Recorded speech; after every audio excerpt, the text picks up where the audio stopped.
So I really wanted to thank Laura and Rachel and the Brown County Health Unit for organizing this series of programs, and of course Rogers in devoting the resources to record this for the many people that can't be here tonight in person, and saving it for future reference for many of those of us who are involved in or concerned about the substance use issues in our community.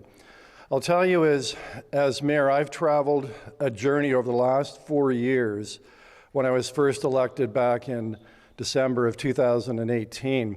And almost immediately it became clear to me that, and I didn't know this from my prior life, but how critical this issue was in our community, how many lives were being impacted by the substance use issues in our community. And I resolved early on to better understand the issue and what it is that we can do as a community to better address the issue of substance use in our community. And I've spent a lot of time, done a lot of research, done a lot of thinking, and what I concluded is that, much of what we're doing in the drug strategy for the community is various groups and organizations working together, much of it having to do with harm prevention, treatment, law enforcement. But the more I looked into it and the more I considered, the more I realized that the way you successfully deal with this as a community over the long period of time, not a quick fix, is youth. Connecting with youth, meaningful interactions with youth, screening youth, providing programming to youth so they're more resilient, they're more adaptable, better lifestyles, and for the issues that they're having internal to themselves, whether it's trauma, mental health issues, that we identified early on and that we help them so they're not turning to substances to address those issues. And I think, to my mind, not as an expert in any ways, but just by common sense, I thought this is the way we really begin to turn the corner on this issue. And so I was very excited when I heard this program was being done and organized. Unfortunately, I couldn't make the first 2 sessions, but it's great Rogers has recorded these. And so I want to thank all of you for your interest in helping those who need help in our community, making our community better, and addressing in a really effective way the substance use issue we have in our community. So I thank all of you for the commitment, all the organizations that are here, because not one organization can address this successfully. It's all of us working together collectively with a good understanding of what it is that'll work and move our community forward, save lives, make lives better. And what's wrong with that? Nothing. It's great. Thanks very much, and look forward to the program tonight. Thank you for that, Mayor Kevin Davis. It's lovely to have you here tonight, and I think you introduced and spoke a lot better than what I can do here at the front. Okay, so for tonight's session, I just want to say thank you again to all of our community partners for bringing everything together tonight. And throughout all 5 sessions here, we're unpacking the continuum of substance use, and our goal is to provide you with knowledge and take-home skills that you can apply in your personal and professional lives when engaging with youth.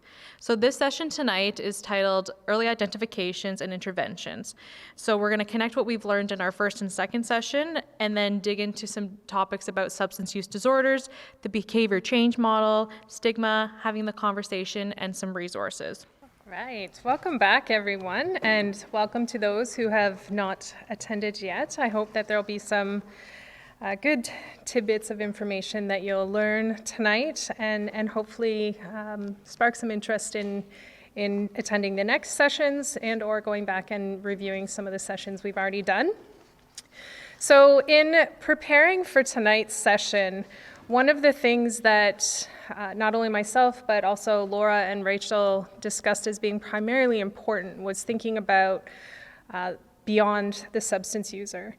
And so it's really easy as, people who want to support and want to learn more to fall into the always thinking about what's going on with them and not thinking about ourselves.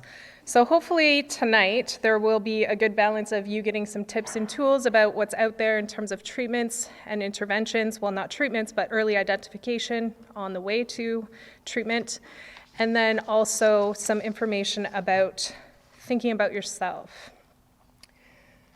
So here is a brief outline, or a map, if you will, of the things that we're going to cover tonight. We're going to do a little bit of a recap of the substance use continuum and where we're at on that continuum. Then we're going to look at stigma and the impacts that it has, as well as addressing stigma and some of the barriers around that. We'll look at the potential signs and symptoms of use issues.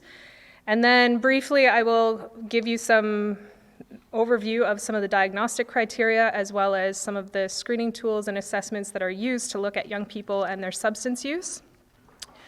Then we'll get into the stages of change, which is a model that's used for behavior modification, but it's also a model that was actually developed for addiction. So it is a model that's extremely useful to think about. We'll talk about the limits and personal boundary settings that we need to think about. And then we'll get into talking about what to do when you're prepared to have a conversation with somebody. And then we'll conclude with the importance of social support and self-care, just like we've begun with a little brief introduction on that. So as far as the continuum of substance use is concerned, in the past sessions, we've sort of talked about it abstractly and more on the left-hand side of things, before things turn into more problematic substance use. You know, what are the early stages of how do we develop meaningful connections with young people to potentially, you know, promote connections with them, but also teach them how to be resilient. And now where we're going is more to the right-hand side of things. We're going to look more at the regular heavy use that some young people get involved in, as well as the far right-hand side of the continuum where substance use disorders might be diagnosed. So when we think about the continuum, in a past session I asked, for curiosity's sake, what you might do if you had a 15-year-old who was experimenting with alcohol for the first time. And now that we're moving sort of further on in the continuum, I wondered what you might do or how you might think about a young person who's using cocaine recreationally when they're drinking at a party. How might you respond to a young person whom you found out is engaging in this kind of a behavior? Now, I'll wait a moment for Rachel to ask the people online, but if anybody in the room would like to offer how they might respond. Laura. I would be very concerned.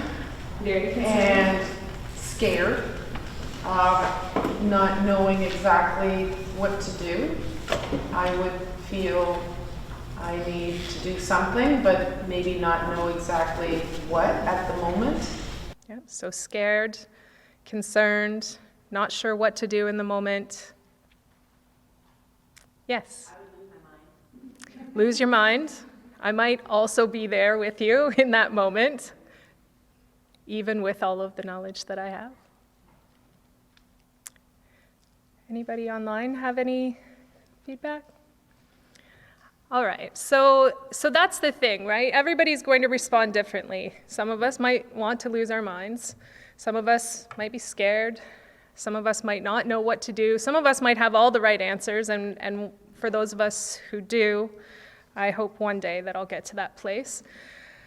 But the key reality is that the responses that we have towards substance use are going to be different for every individual, how we respond as an individual, but also based on the individual who's using, based on the substance that they're using, the circumstances under which they're using. You know, mixing cocaine with alcohol enters a whole different layer of concern and uncertainty.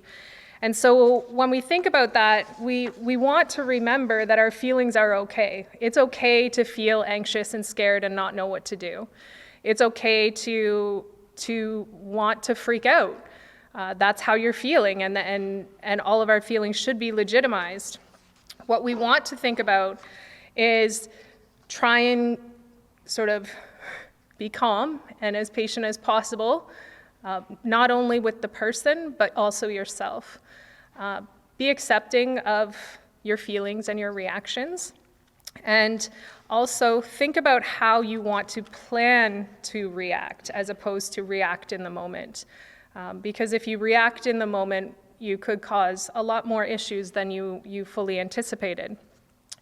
So some of the things that are connected to how we're feeling and why we might be confused or why we might want to freak out are actually related to the notion of stigma.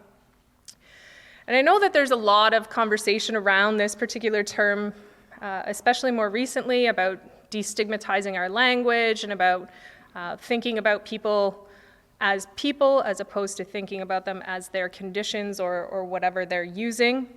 And so what I wanted to do was spend a little bit of time talking about stigma and how not only it is, more than just the word stigma, there's different types of stigma and different ways that it can affect us, but also to think about how it might impact us as people who are dealing with a substance user. So some of you might recall me asking in the first session if you thought substance use was a choice. Now, I was really surprised that very few, if any, admitted that they stood on the moralized side of this issue. When I asked if you thought it was a disease, more people were willing to state that they agreed with this perspective. But the thing is, I know from personal and professional experience, and you likely also know from your own experiences, that addiction and various forms of substance use are still viewed very much as a moralistic problem because we stigmatize the users. This presumes that people are making a choice. We know this because there's a tremendous amount of research on stigma that's experienced by substance users and how they're treated, and because we also feel and see the stigma every day.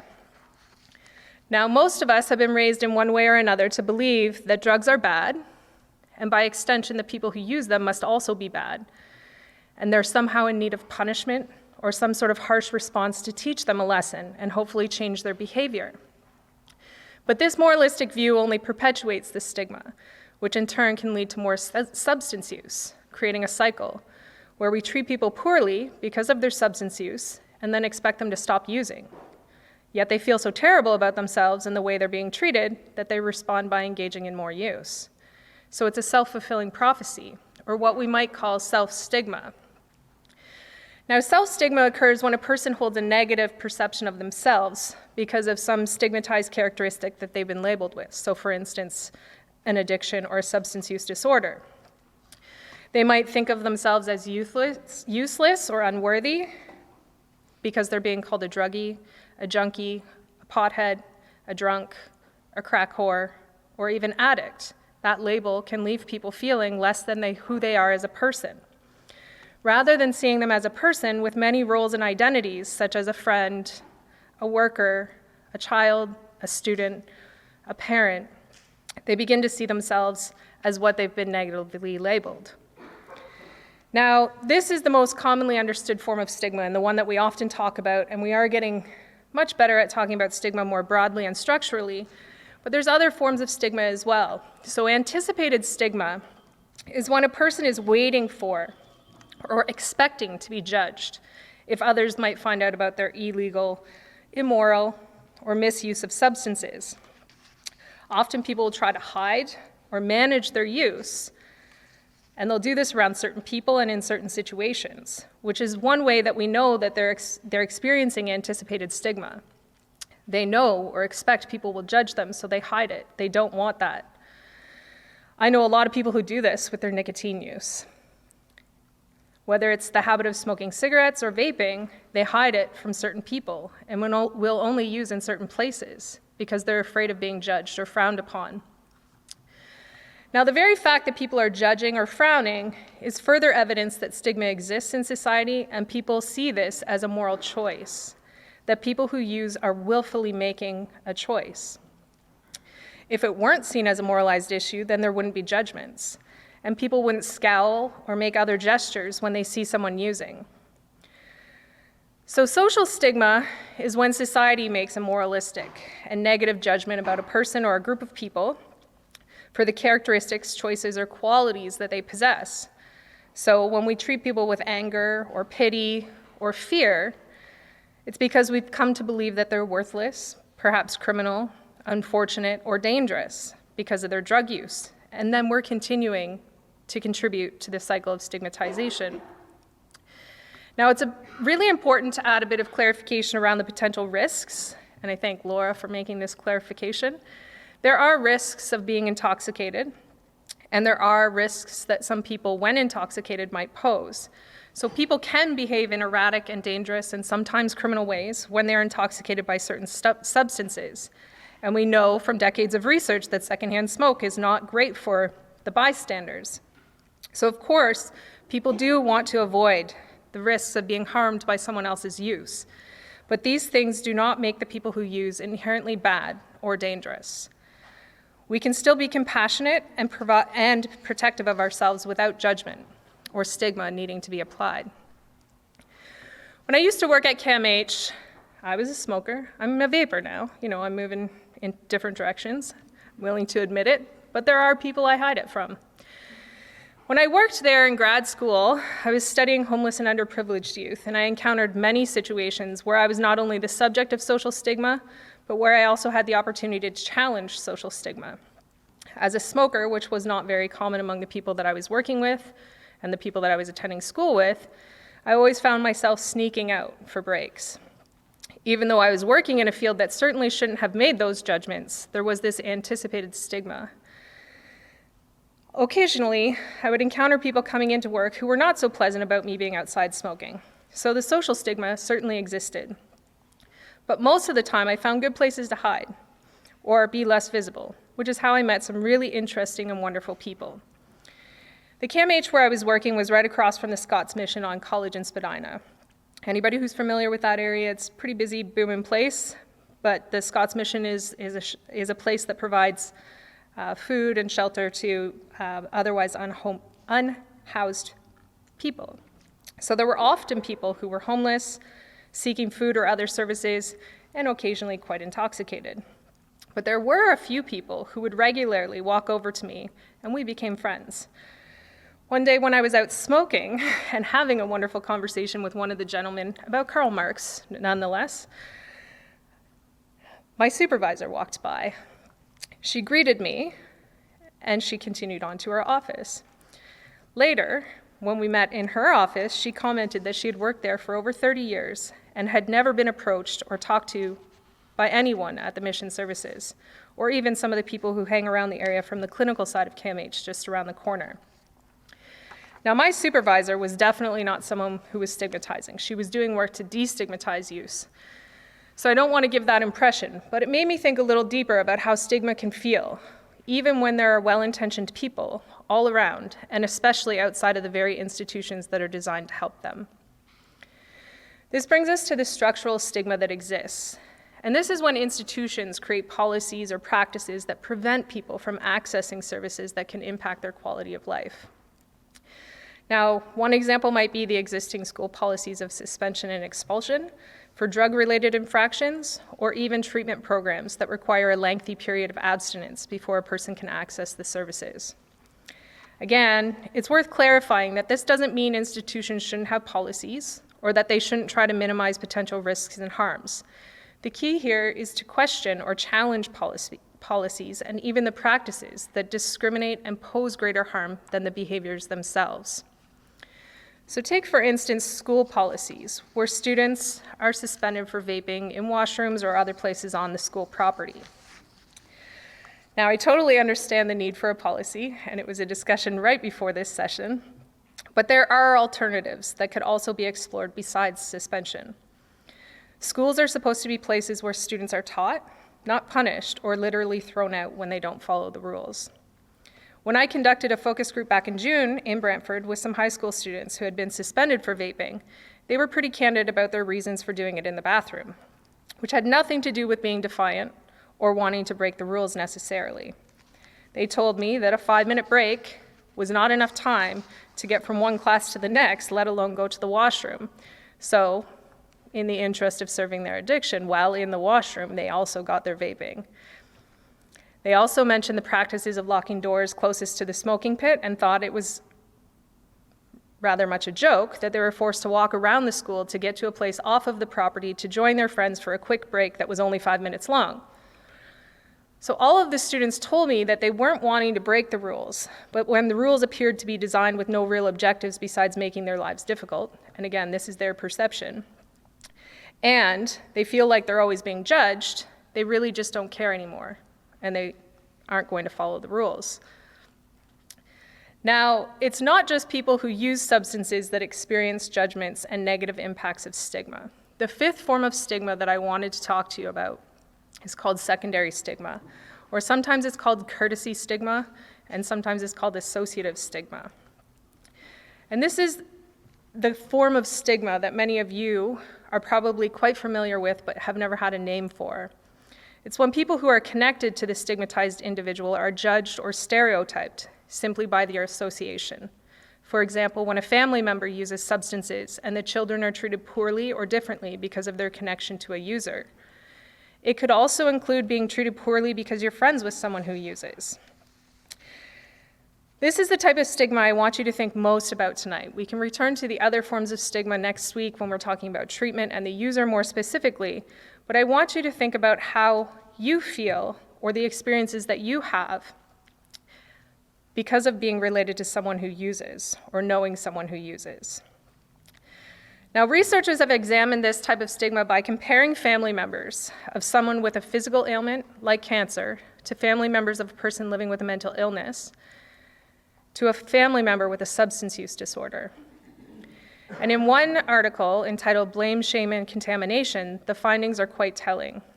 People related to someone with an addiction or dependence on substances are often wrongly blamed, shamed, and thought to be contaminated by their association with the user. They're not only thought to be responsible for the onset of the substance use, but also the continuation of use. More recent research is exploring the ways that we can and should be supporting and helping family members and other caregivers who are impacted by someone else's use. They say that at least one person is negatively impacted by a substance user. And when I say that, someone who has an addiction or a substance use disorder is what I'm implying. And that number can go up as high as 5. Now, if we think about the trauma stuff that we were talking about in earlier sessions, and we talk about how we behave as a product of how we've had these experiences, if the user is affecting between 1 and 5, and then the 1 in 5 are then affecting 1 in 5, and then those 1 in 5 are affecting 1 in 5. This is why Gabor Mate is saying it has become normal. We have all experienced very toxic ways of living and understanding and communicating. And unfortunately, it's not healthy or helpful, but it is in fact becoming normal. The unfortunate part of stigma still being in existence is that it often prevents people from reaching out and getting support. It includes people who are trying to support someone with a substance use issue. And as Laura said earlier, by saying that she was scared or she wouldn't know what to do or where to go, some of what prevents us from getting help is being afraid of how other people are going to perceive us, how we might have failed. The problem with stigma is that it can also lead to mental health issues. It impairs our social relationships, and it often results in social isolation, all of which are also connected to a higher likelihood of substance use. So it's vitally important that family members, friends, and other support people also prioritize their own health and well-being, especially while trying to support someone who's struggling with substance use. So how do we try to move forward? Dealing with someone who's struggling with substance use and the stigma that goes along with it can be extremely challenging, and we cannot and should not have to do this alone. After our last session, I have to admit I couldn't stop thinking about the question that someone asked about if they were to blame for their son's use and how to get him to stop. Jackie from Grand Erie provided a very thoughtful response based on the teachings of Gabor Mate that I wanted to emphasize again. There is no place for blame in addiction. Pointing the finger doesn't do anything to solve any issues. And Mate states, blame is neither helpful nor remotely justified. We're all doing our best. So I want to put that piece to rest, that there is no blame, and I'm not trying to shame. When I'm talking about some of these things, I'm talking about them as tools. It doesn't mean that you've done anything wrong. We are where we are, and we've all done our best to get where we are. But saying that, and telling you that you're not to blame, Doesn't likely change the way that you feel, at least not right now. And so the first thing we have to do is learn how to accept your own feelings. Now, how that goes for every individual is going to be different, and it is a unique path that you will embark on your own. Keeping your emotions bottled up is not good for you or the people around you, and this is especially important if you're trying to support a substance user. You can only be the best version of yourself if you're also taking care of yourself. Now, when I say accept your own feelings, that's why we started with the self-care strategies. Getting exercise, doing things that are meaningful to you are all very important pieces of the self-care model. Some people like to meditate, some people like to go for runs, some people like to walk, some people like to do yoga, some people don't like to do any of that. When you were saying that you like to learn a musical instrument online, I would be stressed out beyond belief trying to do that. So I know from a self-care perspective, I'm probably not going to try that one out. But there are other strategies that are available, and if you are interested in learning more about those things, you can look up self-care on the internet. You can reach out to any of us afterwards, and we can also help with that.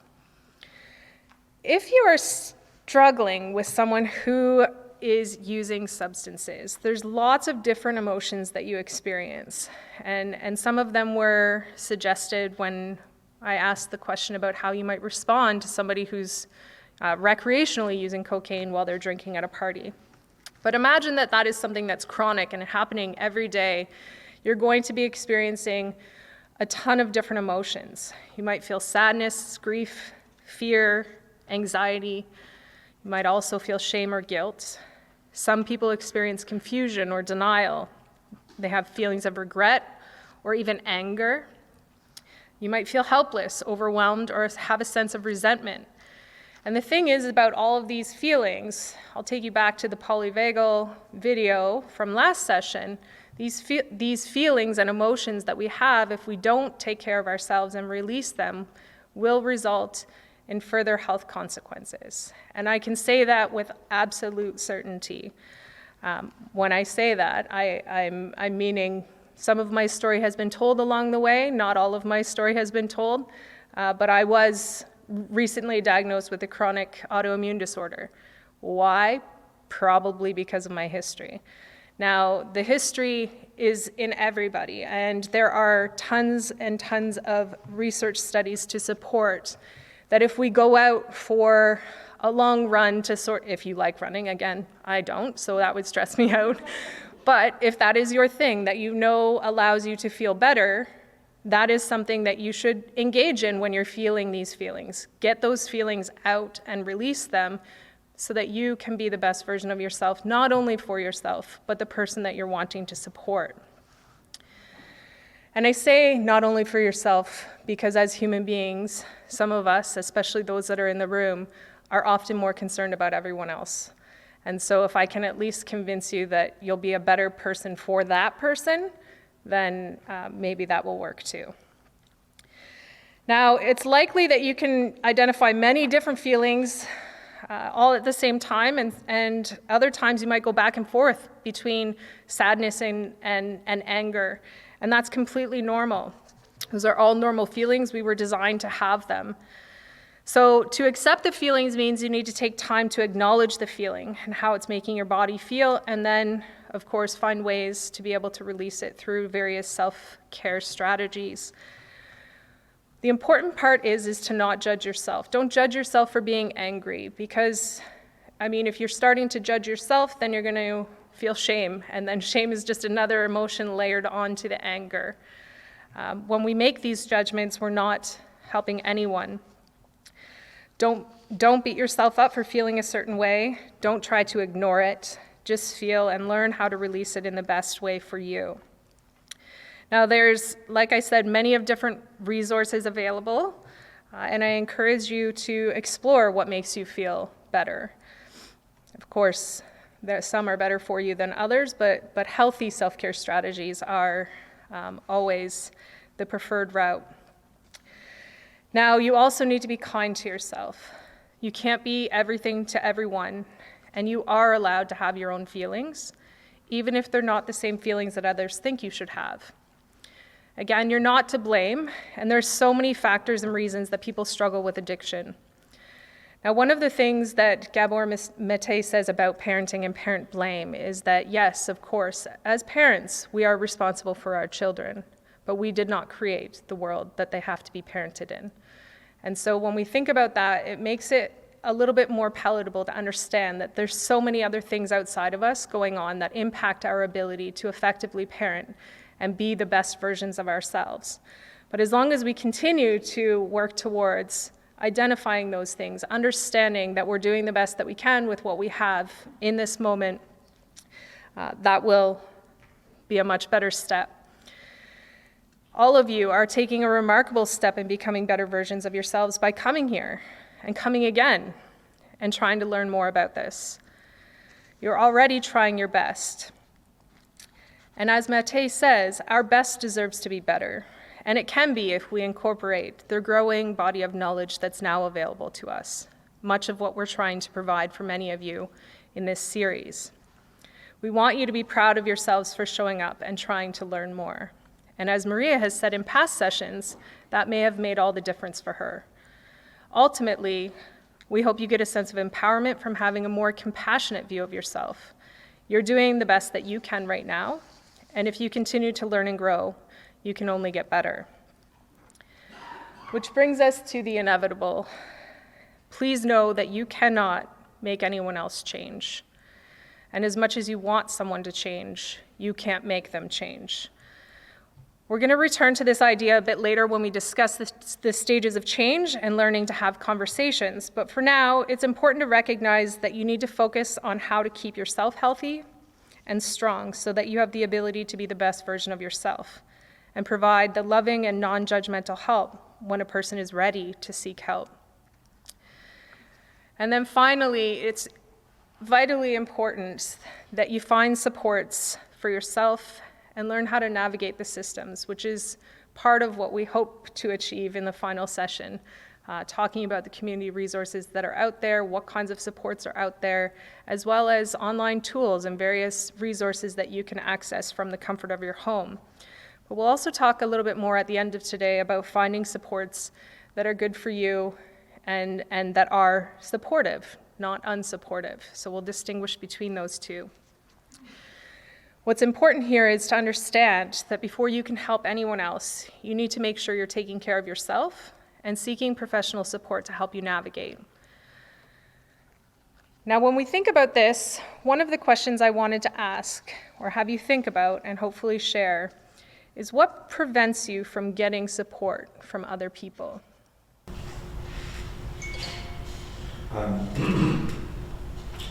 Not wanting to be a burden. Not wanting to be a burden? Many people feel that way. Anybody else? Yes, Laura? Maybe not sure where that road's gonna take you, and being uncertain as to the path. Being uncertain of the path? Yes, absolutely. Unsure of where you're going to end up as a result of seeking out supports. I'm a control freak, so I want to know. I want to know every step of the way what's going to happen and where I'm going to end up. And if I can't have an answer, then I'm super anxious about it. Maybe not understanding. So hard to articulate to somebody else where you're at. Yeah, being able to talk about all of the things that are going on because it's complicated, and some of it is stuff that is riddled with shame and stigma and uncertainty. Also, this sense of feeling like a burden. Any other thoughts? Anybody online? Oh, because sometimes you might not have the energy to tell the story again. Not wanting to do it and explain it all over again. Absolutely. It's exhausting. And you do get to the point where you're just like, let's just be done. But you don't want to be done, I'm sure. It's just that's how you feel, the exhaustion. There's a lot of anxiety that some people feel about, not only coming to get support for themselves, but also what happens if I'm helping myself and I'm not available to help the person whom I'm supposed to be helping. So there's not just anxiety around that, but there's guilt around not being available to the person that you're trying to support. Let's face it, we all have a lot of responsibilities, so that's another reason why some people don't seek out support. There's just not enough hours in the day to be able to do all the things, and that can be very overwhelming. All right. So I wanted to start with that piece to make sure that it's very clear that all of the things that we're doing here are really supposed to be tools to help you navigate, to help you understand why you might feel the way you're feeling. I mean, it is a pervasive problem that people are judged around substance use, from things as simple as nicotine use to other more challenging forms of substance use like opioid addiction. People get treated differently for their use.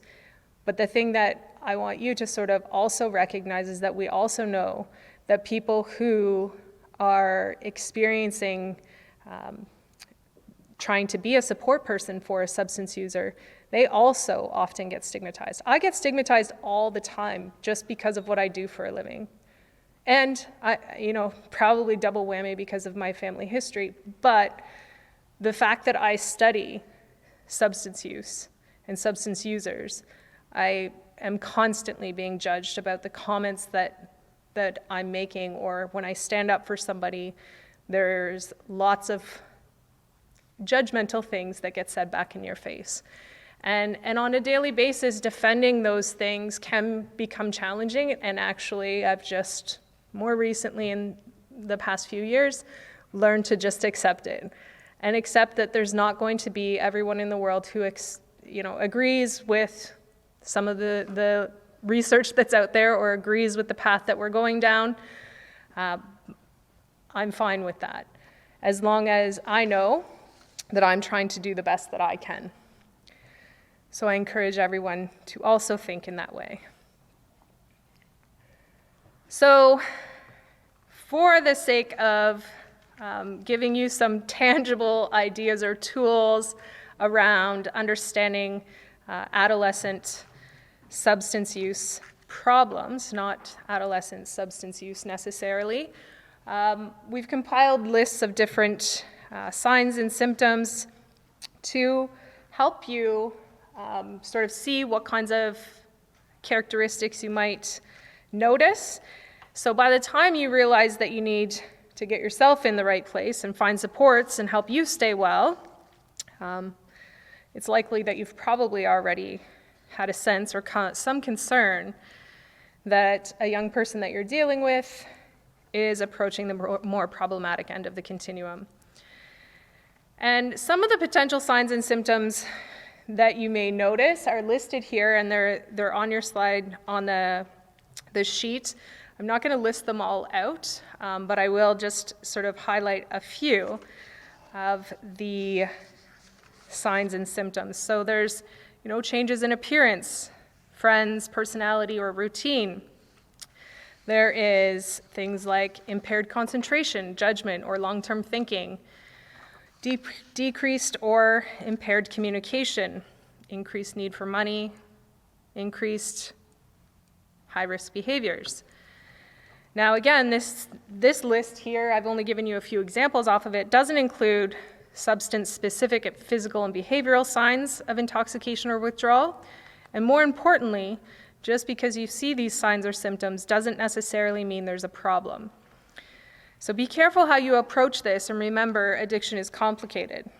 If you approach the person who's using in an accusatory way, saying, you met all of the boxes on the list that I had, I'm sure that you'll be met with defensiveness, and that's only going to make things worse, even if your intentions are well-meaning. Now, add to the complexity of substance use disorders is the prevalence of concurrent disorders. So this includes, having overlapping substance-specific disorders along with other mental health disorders. And there's lots of mental health disorders that are extremely prevalent with substance use, like anxiety and depression and PTSD, and ADD or ADHD, schizophrenia. There's a long list that tend to go hand in hand with substance use. And this makes disentangling substance use issues and mental health issues pretty difficult. In addition to this, and probably on a more light-hearted note, is the simple fact that it can be difficult to distinguish typical teenage behaviors from pathological signs of problematic substance use. Who doesn't know a teen who has an increased need for money, or exhibits decreased or impaired communication? Or what about changes in appearance, or personality, or routine? I've seen all of these and many more in my now 3 fully grown children, yet to the best of my knowledge, these 3 young people have never experienced any significant issues with their substance use when they were adolescents, thankfully.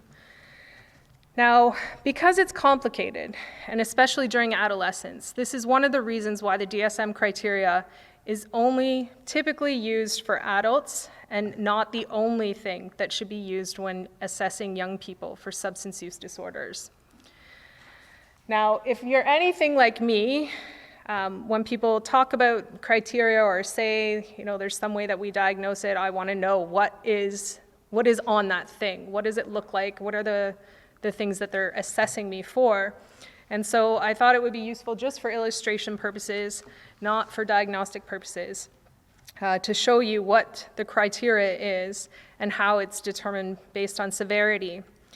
Now, the problem with this criteria, as I said already, is that it's not very useful for young people because they're at a unique developmental stage in the life course.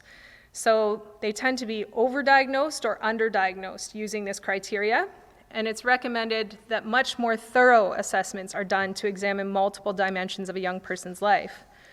That being said, this criteria also needs to be thoroughly vetted and understood by a professional before you can understand a diagnosis. So, as a word of caution, please don't take this home and self-diagnose.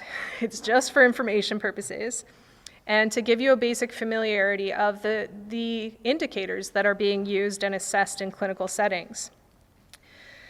Now, the DSM has, these criteria that they set out, and there's 10 different substances that are specific. So for each substance, they would go through these criteria, and then you would be re-evaluated for another substance. So alcohol is one, caffeine's another, cannabis, hallucinogens, inhalants, opioids, sedatives, hypnotics, stimulants, tobacco, and then there's an other unknown category. Now, oftentimes people are polysubstance users, so they use more than one thing, and so they would meet the criteria for more than one thing, but they may not meet the same severity. So they might have a mild categorization for one, moderate for another, or severe for another. But like I said, that's just for illustration purposes and to give you a sense of how it's laid out and what tools are being used. Now, adolescent assessment factors are much more thorough, and you'll notice here, maybe it's not as obvious because of how small the lettering is, the DSM is one very small piece of how we would assess a young person for a substance use disorder. And so there's plenty of different aspects that have to be considered beyond the DSM. Now, Winter and colleagues have defined 4 core areas to explore and understand adolescent substance use. The first one being the problem severity, so looking at various factors related to patterns of use, age of first use, current use, the duration of use, the preferred drugs that are being ingested, the DSM symptoms. But then beyond that, there's also cognitive factors that we need to consider, some of which we've already talked about in previous sessions, like reasons for use, expectancies of use. If they're expecting that it's going to calm them down, or if they're expecting that it's keep them awake, those are some of the cognitive factors that might be considered.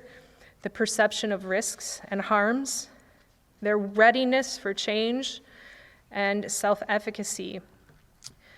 And then the risk factors, So family history of substance use disorders, family history of treatment, family use, current, history of deviant behavior or current involvement in deviant behavior, comorbidity or school issues, community or environmental factors. The protective factors as the fourth domain includes things like psychological well-being or problem-solving and coping skills, academic achievement and success, social connectedness to pro-social adults, non-using peers, religious involvement, and community involvement. All of these things matter when we're trying to assess whether or not there's a problem with an adolescent's substance use. And these things cannot be captured by the DSM criteria. They also cannot be captured in a very simplistic way. It usually involves being actively involved and connected to a young person in order to understand what struggles they might be facing. Now, again, I wanted to share with you some tools, but not tools that you can necessarily use, but for information purposes only. Some of the screening tools that are used in clinical settings for young people and also in research. And while there is considerable agreement that youth substance use patterns can't be fully understood from a traditional adult lens and using only the DSM criteria, there's also no standardized assessment tool for youth, even amongst the most highly regarded treatment facilities. So to date, there's no guarantee of the validity and reliability of the assessments that are being used in various settings. However, there are some tools that have been tested for validity and reliability, which is why I wanted to show what those tools are and what they've been called. And when I say that about reliability and validity, what I mean is that they've actually been used in particular populations and then tested to determine if they are measuring what we say they're measuring, as opposed to just saying, I'm going to ask some questions that I think matter. Those questions may not matter, and if we send it out to a population and it's not actually measuring what we think it's measuring, we're not developing anything useful out of it. So these are the tools, some of the brief screening tools, and again, this isn't an exhaustive list, but a list that is included in a couple of different chapters on assessing adolescent substance use. So there's alcohol-only instruments that can be used, and there's also multiple substance use instruments.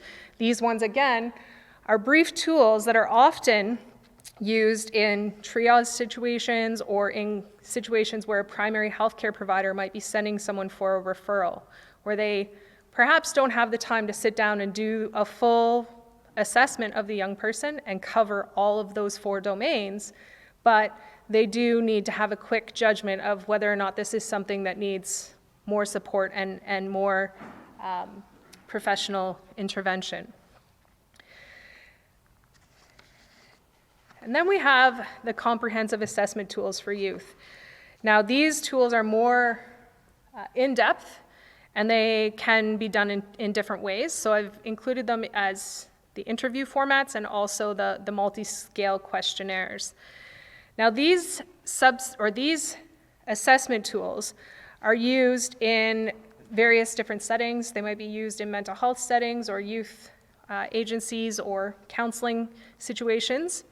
They're much more time consuming and require more of a commitment on behalf of the person who's helping. Some of them are things that are a fee for service type assessment tools, so the agency has to pay for you to use it each time or pay to have the license to use it. For instance, the Inter-I, which is down on the multi-scale questionnaires, that's what has been recently implemented in Oxford and Elgin counties for the youth mental health and wellness organizations.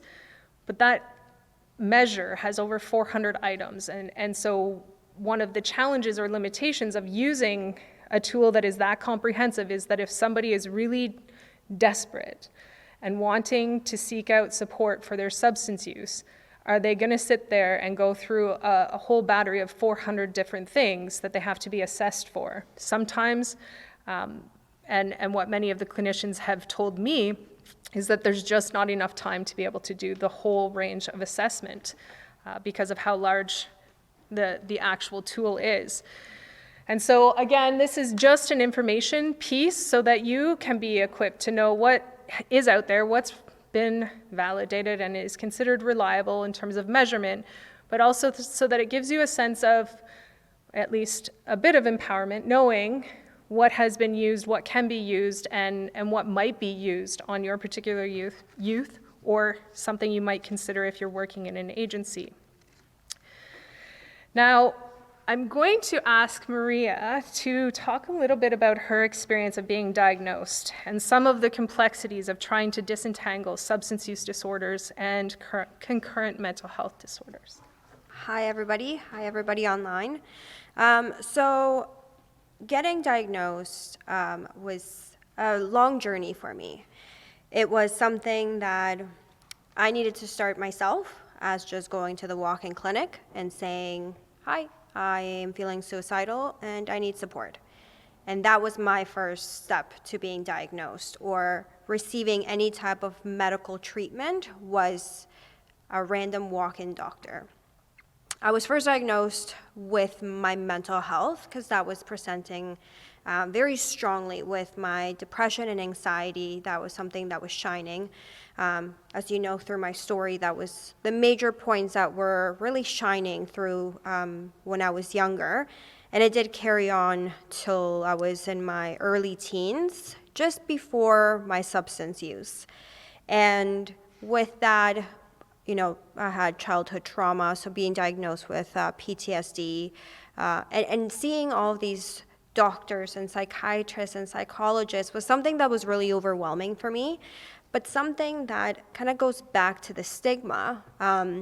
Being in my household, I was already stigmatized just by being alive, pretty much, right? And that was something that was my first introduction to stigma, was with my own family. And with getting diagnoses, it felt like a puzzle piece for me. It felt like everything kind of made sense because I was sick. I had a mental health issue. And labels for myself, and it's not for everybody, really made me less, quote unquote, feel crazy. And it was like a big puzzle piece that was missing. I knew that there was something wrong, but when I got labeled as depression or anxiety, I was like, okay, that makes sense to me. That's not for everybody, and I totally understand why that is the case. But for my story and my journey, getting those labels and diagnoses were something that really helped me in my healing process. With every mental health diagnosis, you do have to go through the DSM. And when we were going through this, one of my worries was that I know for myself, I like to self-diagnose, just like everybody. We go on Google, and all of a sudden you have like, you're dying. But I know if I had the tool back when I was not aware of what was happening to me, I 100% would have self-diagnosed myself.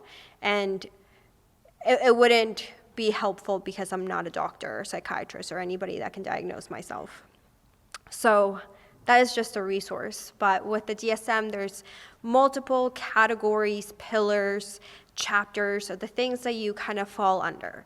There's mood disorders, there's addictions, there's the personality traits, and going through those diagnosis, I was falling under a lot of the DSM criteria for, let's say, anxiety, depression, PTSD. At one point, I got diagnosed with bipolar, as well as borderline personality disorder. And getting those labels, I know as a service provider now, we can stigmatize, and we can, I know for like my mom really stigmatized me on those labels, but to me it made sense. It made sense why I was acting the way I was acting and behaving. But I had to go through a psychiatrist and sit down, and sometimes it was for 8 hours, spreading to 2 days, and I would just talk and explain and see what was happening, and that was the first step into figuring out what was wrong with me. And when I say what was wrong, my brain has an illness. right? Just like going to the dentist, sometimes we don't see that you have a cavity, but that's my brain. And then when I started to really use substances, I was able to hide it more, which was harder to diagnose. With my mental health, I started to self-harm at an early age. And scars and any way of self-harm for myself was cutting. It was harder to get to hide, and that was like a major symptom or a sign that people could physically see that I was struggling. With my addiction, because I was high functioning and I could hide it really well, it was a hit and miss as to what it looked like in the DSM, and also through the stages of change or the continuum, my use was very sporadic, right? I would be using harm reduction at one point, and then I would go into full-blown like binging and just doing everything that I could get into my system, and then I would pick, let's say, alcohol. So I was very sporadic, and it wasn't always full-on what we would say like addiction, right? I would pick and choose sometimes, or I would be dirty clean. So that was very hard to diagnose because it was, for me, the periods of my life. It was depending on how my home life was going, depending on if I was in college. We all know I thrived at college until I got kicked out. But I thrived in my substance use. So that was a different part of my journey with my substance use. And then being at home, I would hide it really well. So all of those things was very hard to sit down with a psychiatrist and say, okay, we know there's mental health issues. We know that it's been reported by your social worker or, your friends or the school counselor that you may appear like you're coming in high or like you're slurring your words. Like, what's happening with that? And I had to really be vulnerable and sit with that and say, yeah, you know what? I'm high right now. I went into my psychiatrist's office, high as a kite. And he was like, okay, well, we can't do this assessment right now, right? We need you to be clear-minded and not in wherever you are, but we'll come back to it. So getting diagnosed was really difficult because I needed to be in a very clear state. Different substances, even if it was alcohol or even if it was my anxiety medication, that still altered my state because of how much I used. So being diagnosed with concurrent disorder was very hard for me to get diagnosed. But finally, I think it was to the point where after my pharmacist kept being like flagged for my medication as to why is her medication always running out like really fast, or why is her mom coming asking us for her medication? Like, it started to look suspicious, and obviously I got kicked out of college, and then that was a red flag to everybody, is when we officially went through the DSM. And it impacted me in my everyday life. And that's one of the things. When we talk about, I'll go back to anxiety and depression, it needs to affect you for 2 weeks at a time, right? And for my addiction, it was every day, and it impaired me every single day. Even if I didn't use that day, I'd used so much the previous day that I was still coming off that high, or whatever substance I was using. And with alcohol, it impacted every part of your body. It's the one drug that impacts your whole entire body, not just your brain. But I now have liver damage because of how much alcohol I used to drink. I'm 26, right? So it definitely impacted me. So all of those things, we were able to sit down and to look at and to separate, because they're two different illnesses. Mental health is, a different type of illness. Addiction is a different type of illness. They're just really like to be best friends, specifically with myself. Wherever we go, they go, right? I could never separate them. They feed off each other. That's why I kept getting worse and worse and worse and worse. It's because I was never fully diagnosed correctly, or because I wasn't letting myself be diagnosed correctly. Eventually, when I got diagnosed with my mental health, I tried every medication. I did everything that I needed to do. I always say that when people start with their medication for their mental health, it takes a long time. And as humans, I like to believe that we like instant gratification. That's why Amazon Prime is like our best friend, especially during the pandemic, because we get that instant gratification. We order, and then the next day, it arrives. And it's a surprise, even though we know exactly what we ordered, right? Because we like that. It wasn't, and as an addict, for sure, instant gratification is exactly why I was an addict, right? Took alcohol, took a pill, took this, snorted that. I would be high, I would be good. I would be happy. I would be numb. So with taking my mental health medication regularly, that meant that I needed to wait. Delayed gratification. That was the first time I had to experience that and actually accept it. Because then I would start to kind of settle, and I had to go through different rounds of that. And with addiction, some cases, there isn't medication that you can take. For myself, I couldn't take anything because I was using everything, that it wasn't appropriate for me to just use Suboxone, which would be for like strictly opioids, or a medication that was just strictly for alcoholism. I couldn't use that because I was using everything. My medication was first harm reduction, and then it became sobriety. That is my medication for my addiction. So if I make sure that my mental health is okay, I take my meds, so I'm compliant. I hate that word, non-compliant. My psychiatrist said that to me once. So compliant, right? So take my medication. I see my psychiatrist. He is a lovely human. God bless him. My therapist, that lady has been doing this for pro bono for the last 8 years. That's amazing. She deserves a medal. She has to deal with me. All of those things I get to do for my mental health. My addiction side, I have to make sure that I take my medication for my mental health, that I go to therapy, and that I make sure that I go to my NA meetings, that I follow the 12 steps, that I have a sponsor, and that I always remind myself that I am 100% still an addict. And with the stigma and the labels, a lot of people don't resonate themselves with being an addict.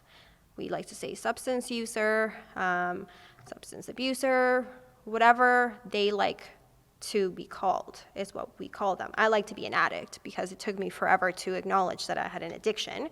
So I go with that because I'm taking back my power. I know other people that don't like to be called addicts, and that's okay. Everybody gets to pick their own journey, and language and destigmatization is something that we all have the right to do. So I like to say I'm an addict. And I make sure that that addict in me, who I acknowledge is outside the parking lot doing push-ups every single day, making sure that I am strong enough, not by working out, because I discovered that one, by maybe having a dance party by myself with my pets. I have that courage and build up my cardio to say when my addiction happens, I get to say no, or I get to reach out to my support. So all of that is part of how I got diagnosed, how I continue to have my recovery, what that looks like for me, and acknowledging that mental health, addiction, that concurrent disorder, they're best friends. So I have to make sure that I treat one the same, or maybe different, but together, because I know that if I have a manic episode, most likely leads to relapse for me.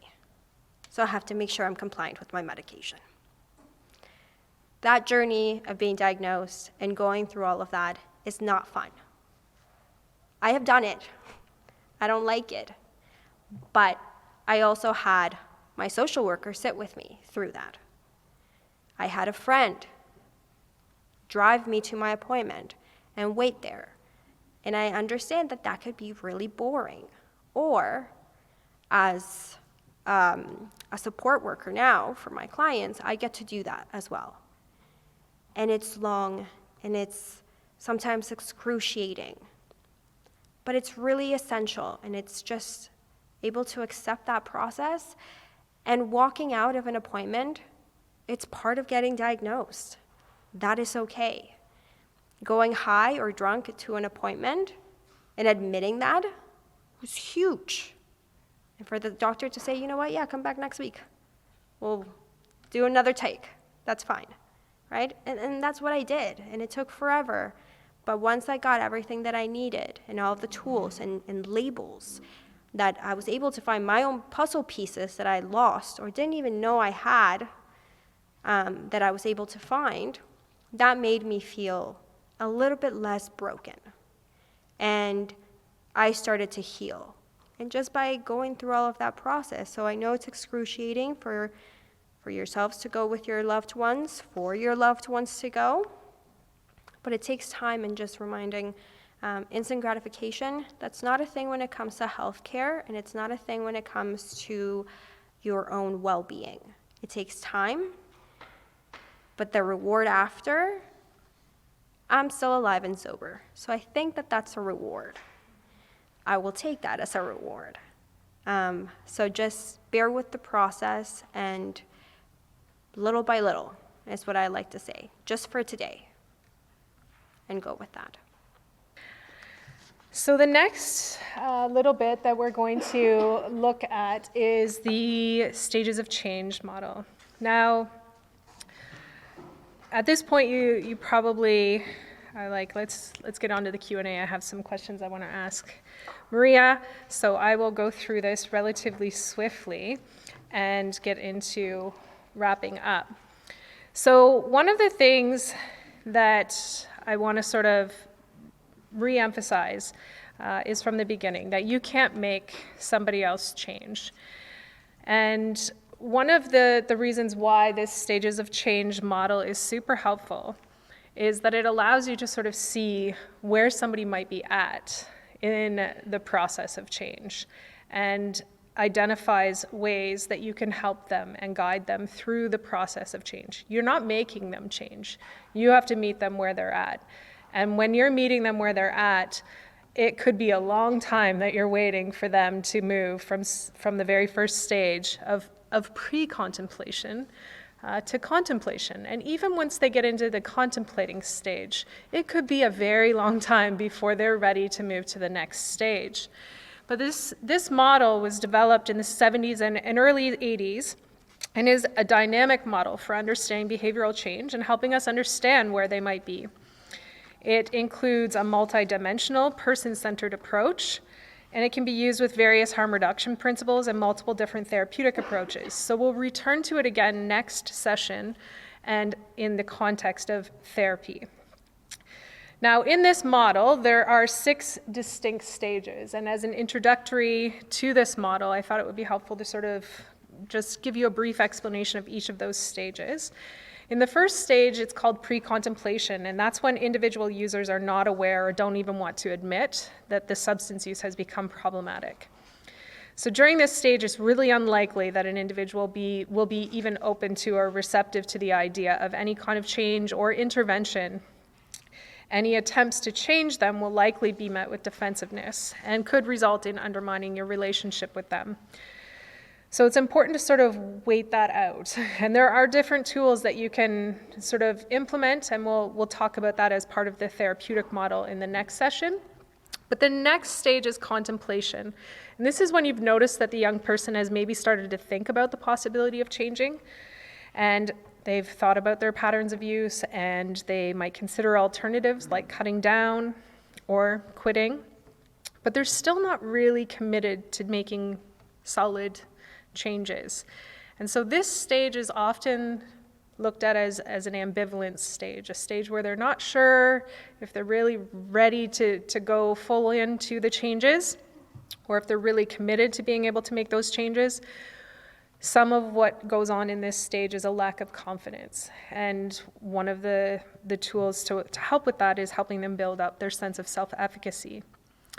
Then in the third stage, this is the preparation stage. So in preparation, a young person might have reached to a point where they are wanting to start planning their changes, and they're wanting to adjust their existing substance use patterns.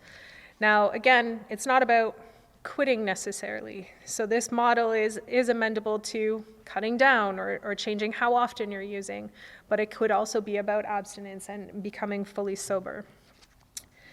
The fourth stage is the action stage, and this is when they start to actually implement some of the thoughts and the skills and the plans from their previous stages, and they start to actually modify their behaviors by replacing their old habits with new ones. And so this stage can be challenging for a lot of young people, especially if the initial goals and preparation aren't realistic or sustainable. Now the final, or fifth stage, I should say not final, the fifth stage is maintenance, and it's achieved when a young person has sustained their new pattern of use.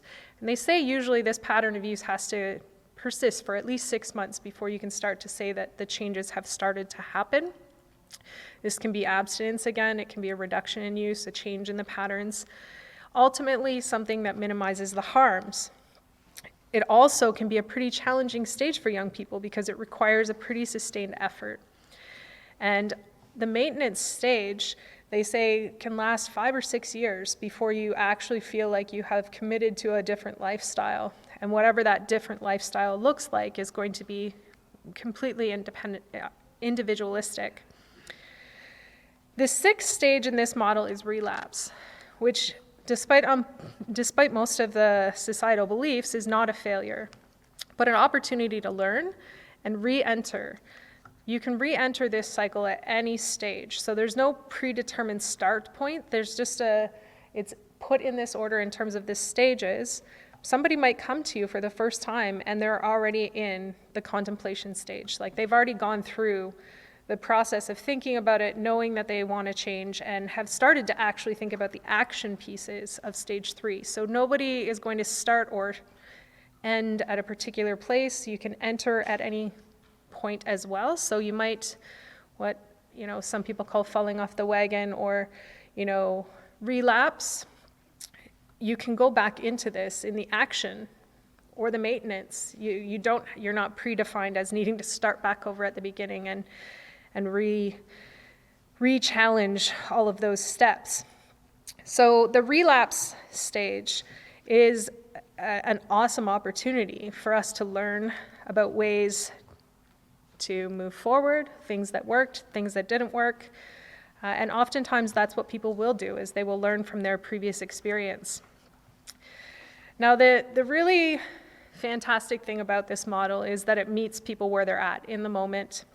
And it works on encouraging and developing particular skills, including helping to build their confidence and self-efficacy, helping them to develop healthy coping skills or decision-making skills, and also teaching them about positive social support.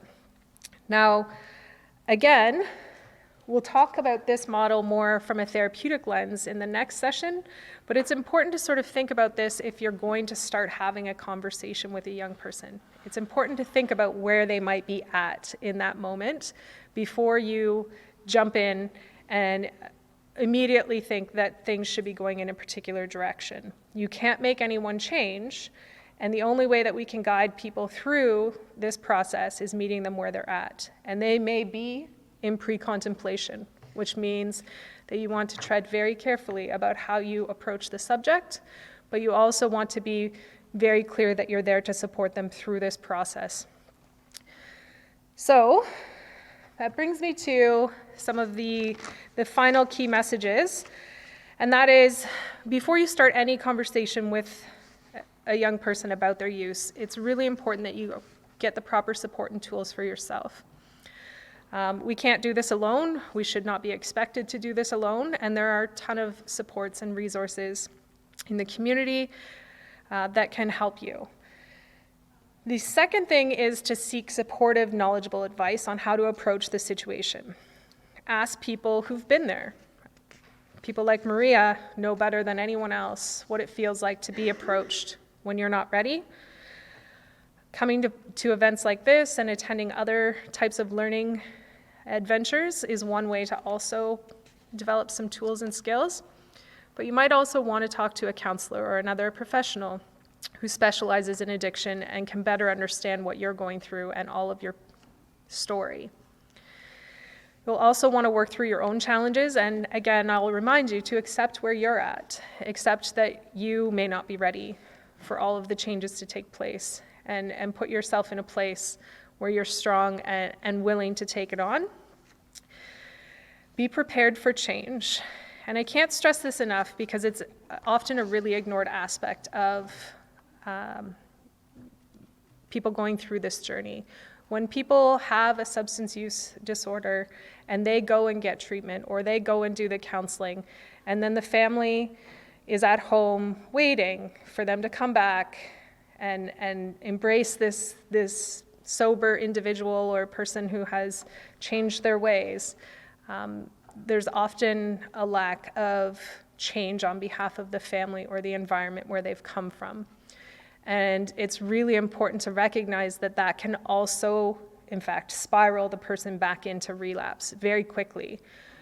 After all of the work that they've done, coming back to the same version of where they left can be re-traumatizing. And so it is important to be prepared for change and to know that the person coming back is not likely going to be the same person, and therefore you can't also be the same person, and there's some introspective work that has to be done. Be open and willing to understand the perspective of user, and be prepared that they may not be where you are at, and they may also not end up being the same person when they do decide to change, as I said. So, beyond this, it is also really important for you to set limits and boundaries. It's important to think about what you can tolerate and what you can't tolerate, and to think about your personal boundaries, because it is important for you to have your own personal boundaries and set those clear and specifically state them to the people that you're dealing with. I had an experience with my now 22-year-old who impromptu invited somebody who was otherwise homeless because they had been kicked out of their home to come and stay with us. And of course, you know, I didn't want them to be out on the street, and it was a young girl, so, you know, sure. And the first night that she was there, I was laying in bed and I could smell weed. And I was like, oh no, she didn't. I went downstairs and oh yes, she did. And in that moment, a little bit of the story is my daughter was trying to clean out the bong and also cut her finger on the bong. So of course my motherly response was, is your hand okay? Let's clean your hand, and then let's return back to this little situation that's happening right now. And I explained, you know, this is not something that is appropriate to be done in my house, and I don't want it done in my house. I definitely don't want paraphernalia being left out. I have young children. Set out all of the things that I was very clear about. So talked to my husband about it. He had the same conversation with the girls the next day when he came home from work. When I wasn't there, we had established that if she must use, that she would have to do it in our shed away from the visibility of our children and not when they were around. So I come home late that night, get into bed, and I smell it again. And I'm like, oh no, she didn't. And oh yes, she did. So I went downstairs and I said, so here's the thing. We both were very honest with you about what our boundaries were, what our expectations were. We weren't telling you that you couldn't do it. We were telling you where you could do it, and you completely disrespected that. So you have two options. One is to respect our boundaries from this point forward, and two is to leave. If you don't respect our boundaries, then you will be asked to leave. No warning, you will be back where you were when you started out. And at 5 a.m. the next morning, she had been picked up by her boyfriend and was gone and never to be seen again. Wasn't a friend, wasn't a close friend, so it wasn't somebody that we would have seen on a regular basis. But I think she understood that those boundaries were being laid out, they were specific, and she maybe didn't want to abide by them. And she was probably embarrassed and ashamed of some of the things that she had done, which, I mean, it was important to me, and to my husband and to the safety of the other children in my home to make sure that I was clear about what was allowed and what was not allowed. So it's important for you to also think about that, because some of you may think that I was crazy for even allowing it to happen in the first place.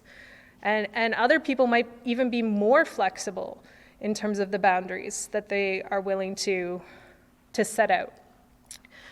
But that personal boundary setting is really important, and it's important to think about what you will and won't tolerate when you're in a good place, not in the moment, because thinking about it in the moment isn't very useful.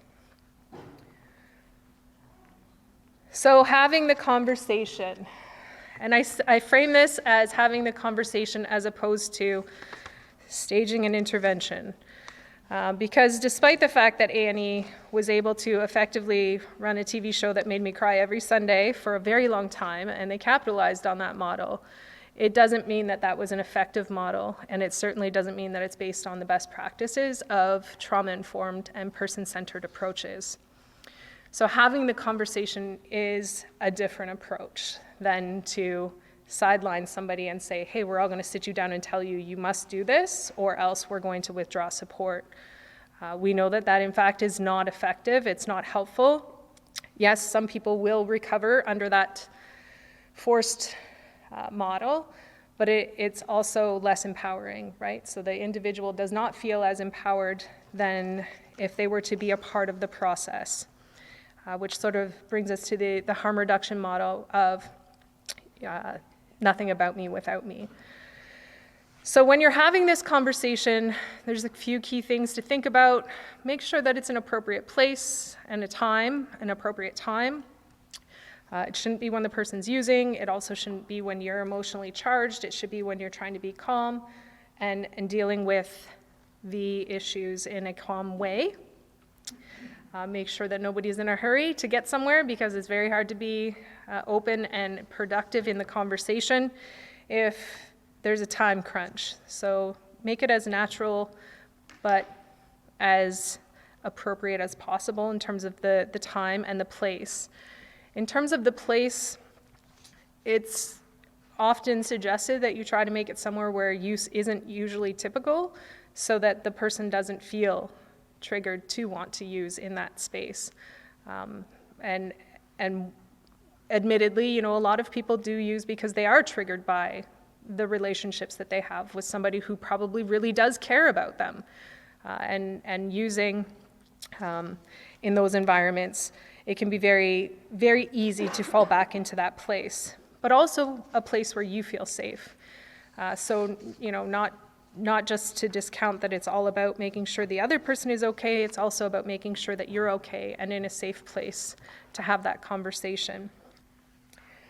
It's also important to listen and validate their feelings and their experiences, as well as taking your own responsibility. So this one I find is the hardest when it comes to not only myself as a human being, but I think a lot of people struggle with this because we only see the world from our own perspective, and then to take responsibility for something that may not have been our intention seems really hard and sometimes very uncomfortable. But it is really important to acknowledge how you might be contributing to the problem, or offer to contribute to solving the problem, or compromise when it's possible. And similar to the boundary setting, it's important to be very specific about what you're expecting or what you're wanting to talk to them about. So, saying things like "you never" or "you always," that makes me absolutely crazy at my house. When my kids say that, or my husband says that, and I'll go, well, no, on Monday I did this, and that's just my personality, is to say, but I didn't, and I'm not an always or never person. So in these situations, when we're talking, try to be specific and try not to make it a general swooping accusation. And then also challenging, is especially under the circumstances, try to be positive and calm. And if you need to have a support person to do this, if you need to do this in the presence of a professional who can be sort of like a mediator or help you guide through the conversation, by all means, I do encourage people to reach out for that support. what is important to sort of keep in mind is that you want to try and maintain as positive of a relationship as possible with the person by not accidentally damaging the relationship with, an attack or an intervention that says you must do this, or I'm withdrawing all of my support, or we can't have anything to do with you anymore if this is what you're going to continue to do. If those are your boundaries, then of course, by all means, frame it that way, but frame it in a loving, caring, and note that it's about self-preservation. But for the most part, you want to try and maintain as positive of a relationship as possible. We know that people do best when they're socially supported. And if we withdraw that support, then we're doing the exact opposite of that. So to sort of wrap things up, the whole bit about self-care from the beginning is vitally important. And everybody's going to have different strategies of how to do this. But, think about how to best deal with your physical health, your emotional health, your spiritual health. Our bodies and our humanness is much more than just one aspect, but they're all connected. Going for a run makes us feel good, and making us feel good is also connected to how we think about ourselves and the world around us. And when I say spiritual self-care, again, there is a protective factor behind belonging to a spiritual community. There absolutely is. Some people are not able to get to that place. And that doesn't mean that you can't have that element. There are other ways of being spiritual and in tune with yourself and in tune with the world. And there's tons and tons of different meditations and mindfulness practices that allow you to sort of experience a different level of your being that isn't necessarily the traditional organized religion. So don't feel like you can't achieve that piece simply because your experience has not been consistent with that. It's really important to know that you shouldn't be doing this alone. And in fact, you shouldn't be facing any of this alone. So reach out and find social support. One of the worksheets in the package sort of is designed to give you the networking idea of who you can reach out to and who would be vitally important for you. And then think about who's the best support people for yourself. Who is going to help you understand what you're going through and support as you go through it. And try not to find yourself wrapped up with unsupportive people who are going to judge you, people who don't know anything about the situation, people who have a harsh attitude towards the person who's using. In this situation, it may not be helpful to have them as your support person. You want to find support people who can be helpful in that way. All right, so we're going to wrap this up with, Maria's going to just give you a quick couple minutes of her personal and professional experience with social support and self-care, and then do the Q&A right after. I wanted to give you an example of what it looks like for the stages of change quickly, and what it looked like for me, just to give you a visual of what that looked like. The pre-contemplation piece for me, I mentioned this a couple of sessions ago about how I had used a substance from somebody at work and I felt really crappy about myself. And I couldn't look at myself, and I was gonna go straight to the train tracks, and that's how I was gonna go. And I remember that day very well. And I had shared that with my social worker at the time, who picked me up in the middle of the night. God bless him. He did not have to do that at all, but he picked me up. At that time, I was still in denial of being an addict, but was not a thing. The community in Halton decided to do a version of an intervention. However, the show does suck. I don't know if anybody watched it, but at the end, it was always like, oh yeah, Jimmy, went to treatment, and then small letters, Jimmy left. We can't find him, because Jimmy wasn't ready for that. And when my community came together, we did it at a second cup, and they planned it all exactly how, was in the slide.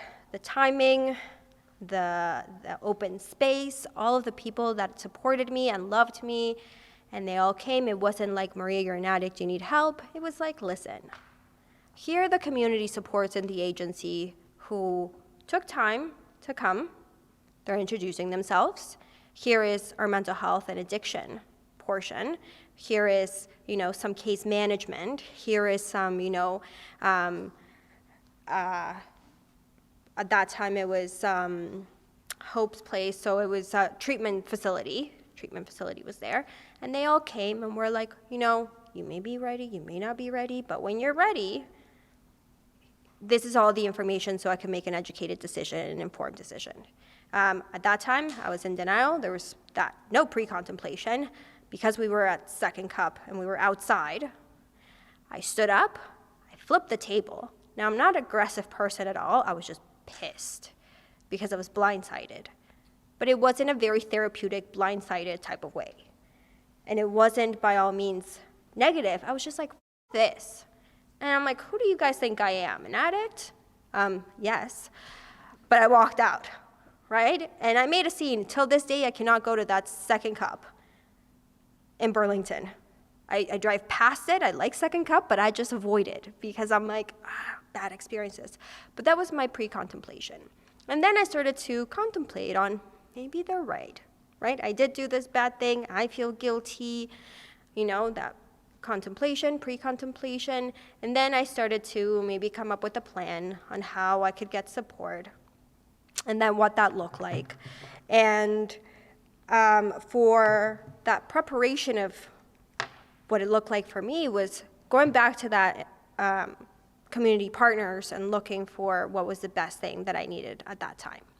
So I like to describe it as like a shopping card where I got to shop and pick and choose which community service at that time benefited me the most. And I was like, addiction, yes. This, don't need it. Okay, harm reduction. And I was shopping. I was going with my cart, and they were giving me, their business cards and this, and I was getting that. I was like, maybe I'm ready. I did decide to take action.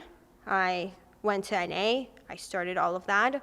Got a couple of months in, and I thought I was like, I'm in action mode. I'm fine. Forgot about the maintenance piece. Went straight into relapse. And then I was like, oh, okay. Do I start from the beginning? Well, no. Now I know I'm an addict. I already contemplated that enough times. Let's go back to action. I went back to action. This time I knew that I needed to maintain my recovery by taking my meds, by going to NA, all of those things. That's how I maintain my recovery now. Relapse is always going to be there, right? I always say, and I'm very honest with this, is that I have multiple relapses in me. I do. I do not have another recovery because that's hard. And it may look like a walk in the park to some people that have 4-10 years sobriety or recovery, but it is awful. It is not as easy as I make it seem to be. I just went to a wedding in a different continent and everything was filled with alcohol. Like everything. And here I am, the only thing that I could drink is water. I need the dessert because it's filled with alcohol. So I'm sitting in this table being like, oh my God. This is where I choose my recovery or my addiction. And I have to choose my recovery every single day, and that is hard. So yeah, I can relapse anytime. Any day is a good day. My recovery, I don't think I can get that back. It was a lot of work. This is the longest, the most maintained recovery I've ever had. I've been dirty clean, I've relapsed multiple times, but this is where I'm okay. I'm okay with being an addict. I'm okay with all of these things. I can't do this again. So by me admitting that and not being in denial, I have to get my together every single day and do what I need to do to make sure I show up. And I don't have that, addict outside in the parking lot doing push-ups. It's getting weaker and weaker, and I'm okay with that. But it's always going to be there. With the self-care and my expertise as a community worker, I know that you can't do this on your own. I can't do this on my own. we need what it's called a safety net. It's what I like to call it, is that when I fall, I normally fall on my ass, and I fall a lot. Physically, metaphorically speaking, all of those things I do. And I had to develop a safety net. So when I fall on my safety net of community partners, whether that is my social worker, my psychologist, my psychiatrist. I no longer have an addictions worker, which is good, but I have that in my shopping cart that I could access if I needed that. So if I fall on the people that can support me, that have known me the longest, and I add my friends into that. I add my partner into it. I don't add my family, but that's okay, because I have enough of a safety net that's able to support me. So I needed to have that, and then I encourage my clients to build that. Go, shop. We like shopping. Instead of actually shopping for, I don't know, clothes, makeup, whatever else, let's shop for community partners, right? There's tons of websites. Laura was just saying about a great resource that is her head at this moment, where all of the resources are there. Right? You can go into a website, CMHA, CAMH, whatever region you are, all of those things are available to you that you can go with yourself or your loved one, and you can shop around. We can't force people to take the supports. I know that. I never liked when people push things on me. I don't like pushing that on my clients either. I give them their options, their choices, so they can make their informed decisions. What I also know is that I also need to take care of myself. And I'm not a caregiver by any means. I'm not a parent. But I know, because I have my mom, that what she may have needed was a support person, a therapist, somebody that felt non-judgmental, that she could go and talk to. I'm a social worker. I have a therapist, right? We need that as well. My psychiatrist has a doctor. Doesn't matter if he's a doctor, he still has a doctor. Dentist, they can't do their own dental work. They have to go to a dentist. And that's okay to have. So as parents, it's okay to go to a parent group. There's tons out there that you can go and talk to. You can access those supports and get educated as well. I think that that's really important, like you're doing right now is huge. And I will forever thank you. Thankfully, it's being recorded, so I will thank the people that are watching this after. Thank you for showing up here. Thank you for viewing this, because that makes you a good parent, caregiver, loved one, whatever, because my mom did not do that. I turned out okay-ish, but I think it would have been more helpful if I had somebody like that in my life. You may not always have the answers. I don't have the answers at all for a lot of things, but I tap into my community resources for that. I do have a lot of pride, and I'm stubborn, and I get that, and I admit it, and that's okay. So I don't like asking for help. I don't like asking for help in my own personal life, let alone my professional life sometimes, because I'm like, come on, Maria, I have the lived experience. I should know this. I like to say, let's not should on somebody. Shoulding is imposing something on somebody. So because I work with youth, I always say no shoulding on people. Don't should on yourself, right? It's going to stick now, but let's not impose that on somebody. I don't know all the answers, so I look out for other answers. I make sure it's okay. It's okay that I don't know. I'll learn. We'll learn together. I learn from my clients all the time. Every single day, I sit with them and I learn something. They may learn something from me, cool. If they don't, that's okay. But I learned that, and that's something you can use with your loved ones as well. Learn from them. Listen to them. Acknowledge how you feel. Acknowledge how each other's feels. Like, that's okay. A great resource that I love is if you just Google the Wheel of Emotions. It's literally a giant wheel, very colorful, and it's all of the emotions that you can think of. It's wonderful, because when we think of, like, how are you doing? I'm happy, I'm fine, I'm sad. Fine is not a feeling, my therapist said. It's not in the wheel of emotions. And under happy, there's tons of other feelings that you may have. So use that, print it out. It's like a lot of fun. I have it, I gave it to my boyfriend suddenly. I was like, here's the wheel of emotions. And it just helps us label how we feel. So that's also a really good resource that you can use with your little ones. Feelings are good. Just labeling them as little ones is always really important. So you can use that as well. I also say, just because you may or may not agree with the 12 steps or with any anonymous groups, educating yourself on what it's like. Read the 12 steps. Like, what is it about, right? You may not like it. You may not agree with it. I didn't. I've learned about it, and now I'm like, you know what? Yeah, that seems accurate. But acknowledging that, reading that, educating myself on that. I'm not a parent, so I've never been to Al-Anon, or I've never crossed that. But I know what it is. So if somebody asks me about it, yeah, I could tell you. This is the facts. Harm reduction, educating yourself on things like that is really important as well. It's not that scary. It sounds scary. It's a lot of information. But knowledge is power, and with that you can use to support your loved ones and yourself. Self-care is huge. I'm a hypocrite, I will say that. I'm 100% honest. Self-care is something that I struggle with. Maybe that's why I still go to therapy. But we preach that to everybody, self-care, self-care. But for us workers, it's really hard, what I'm finding and what I'm seeing. It's really hard. We like to take care of other people. We're nurturers. As parents, you want to nurture somebody. You want to support them. You want to fix whatever they're struggling with. Well, first of all, you don't have to fix anything. They're not broken. But it's okay to self-care. And self-care does not look like drinking a bottle of wine after school. Could be potentially problematic. I'm not a doctor.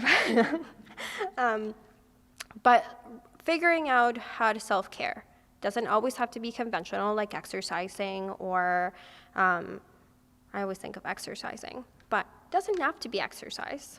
It could be other things, going for a walk. You have a dog, you have, cats. People do walk their cats, I've learned. Walk them. My cat doesn't like to walk. I've learned that too. Using things that make you feel warm and fuzzy is really important to fill your cup. And that's how I describe it to my youth. When we're struggling with what is self-care, what makes you feel warm and fuzzy at night? Just what makes you feel warm and fuzzy? If that's a cup of tea, cool. If that's watching, a random TV show that nobody knows, sure, that too. If it's having a dance party by myself, that's okay too. Find what works for you, try things out. Eventually, you'll have more tools in your toolbox when it comes to self-care.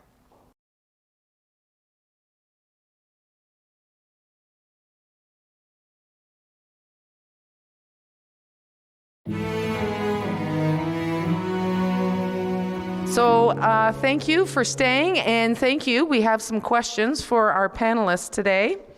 The first question, I believe, is a great question, and I think it resonates with many people. So here's the question. Taking responsibility as a parent feels like I'm relinquishing my authority. Can you provide some examples on how a parent is responsible for their child's substance abuse or behavior? So there's a lot of interesting pieces mixed in with this question, and I'm going to defer this question to Sonia, who works with St. Leonard's Mental Health and Addictions here in Brantford, and she's going to work to unpack this very complicated question. Thank you. Thank you.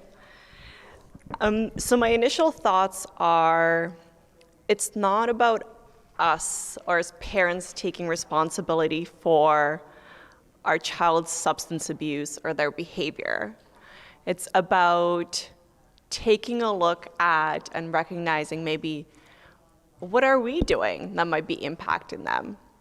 So not to say that we are directly causing this, because just like we can't stop it or make them stop or make them change, we also didn't cause it. But it's more about kind of taking a look at, are there pieces that might be contributing that? Right? Are there our own personal stigmas, maybe our behavior, maybe how we communicate, and how that might be impacting our child? So it's not about placing guilt or placing shame on ourselves because we're the cause of that, more about kind of taking a look at all the different pieces that might be going on for that child and for ourselves as a parent and a family. That's great, Sonia. Thank you so much. One of the things I learned very early on in my career was a very simple sentence when someone approached me with a concern or a problem. And I'm going to pass the mic on to further expand on this question. But it's, what can I do that would be helpful to you? Because a person who's in a situation, whether it's mental health challenges or addiction issues or substance misuse, just asking that very simple question, what do you think I could do that would be helpful to you? And as parents, we always want to help our kids, and sometimes they expect us to have all of the answers, and maybe they have not been given the opportunity to say, well, it would be really helpful if ... And you can take the conversation further from there. Would you agree, Sonia? Thank you. Okay, would anybody else like to add to that? Thank you, April.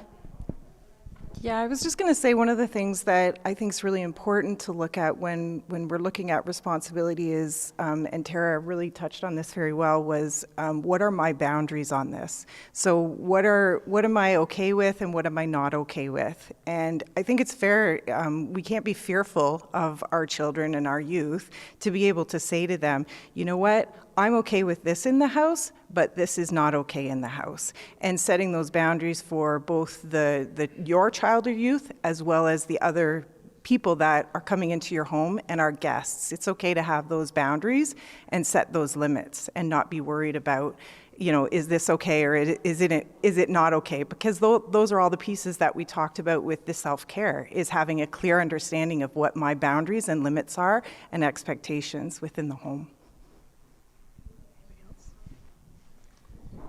100%. Kids like actually rules. They learn it very young, right? With games. What are the rules? Oh, well, that's not in the rules. They like expectations. They like to know how to win the game and what's fair and what's not fair. So that's great. Anyone else like to add to that? No? Okay. I think that's a great question, and thank you so much for sharing. Okay, our next question is, what policies would you recommend in lieu of suspensions or vaping on school property? So that's another really great question, very complicated, given that we need to set healthy boundaries. We need to set some limitations on, can I have a bong in my basement or not?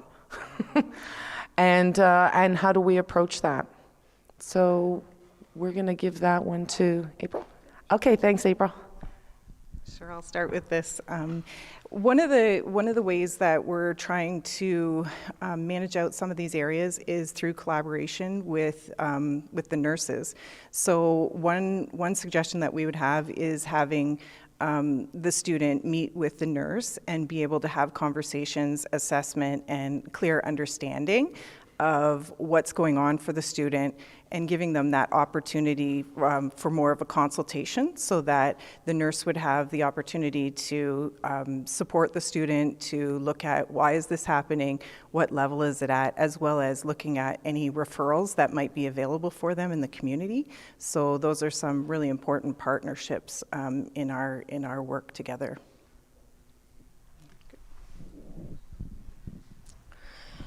And then to follow up with that piece, the school boards are actively looking at alternatives to suspensions. So we do have a committee called Alternatives to Suspensions, where we meet and we look at how do we work around specific concerns without having the children leave the school. So we realize that when a child's not at school, it increases their risk, especially around things like substance use.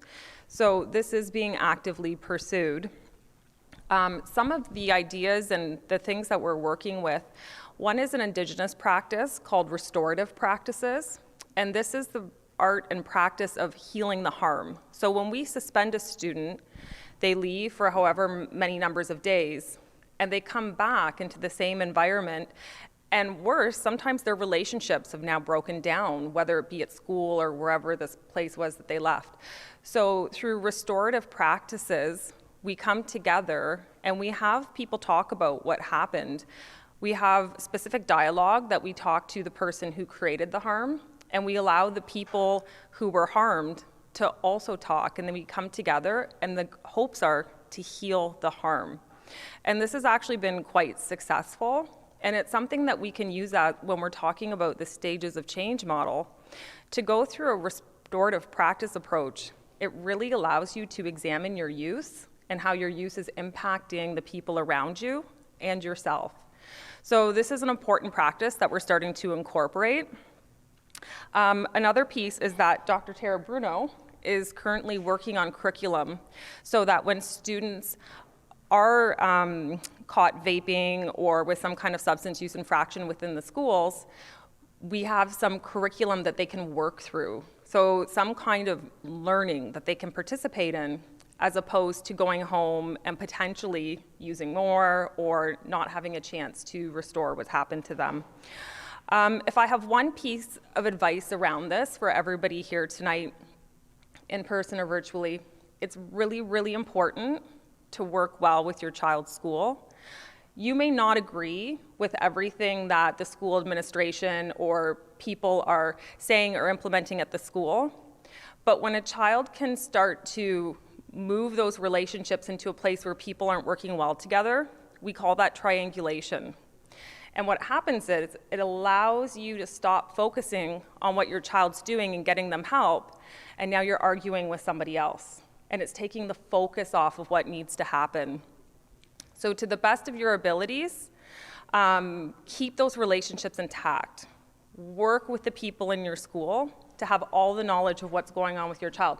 Call your child's school and let them know what's happening so they're aware. They can support you and support what's going on with your child. It's really, really important. Thank you very much, Jackie. That's amazing information, and good for everyone to know where you're at with the committee and looking at things in a new way and open to ideas and suggestions. That's fantastic. So lots of great work being done there. All right then, is there any other questions online? No, we have a quiet crowd out there tonight. Okay. Does anyone else have a question that has popped into your head that you've thought about? Something triggered a thought, a question?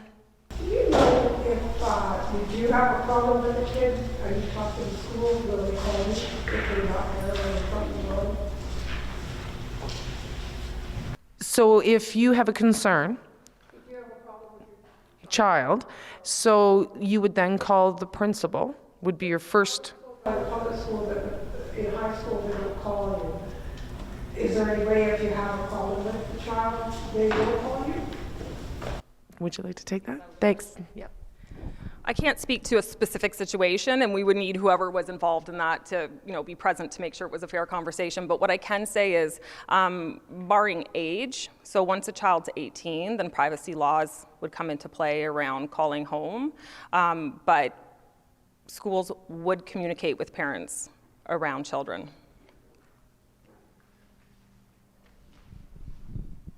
It's actually for both the school boards. Have you guys, or have you considered asking parents to join committees to talk about ideas? Like, I am a member of the school board. I work there, and I'm also a parent, so I can see the divide, and I can definitely see the divide.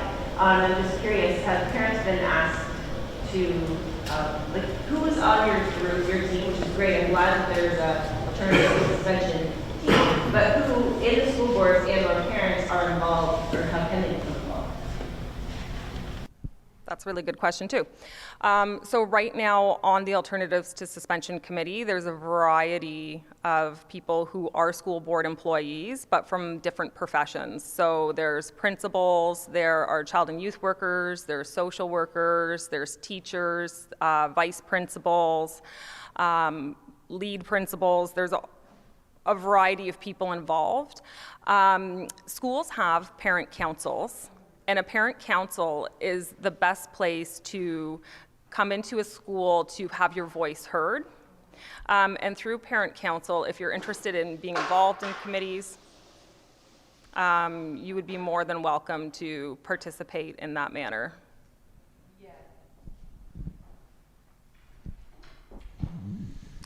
Okay, that's great, everyone. I think we're going to wrap it up.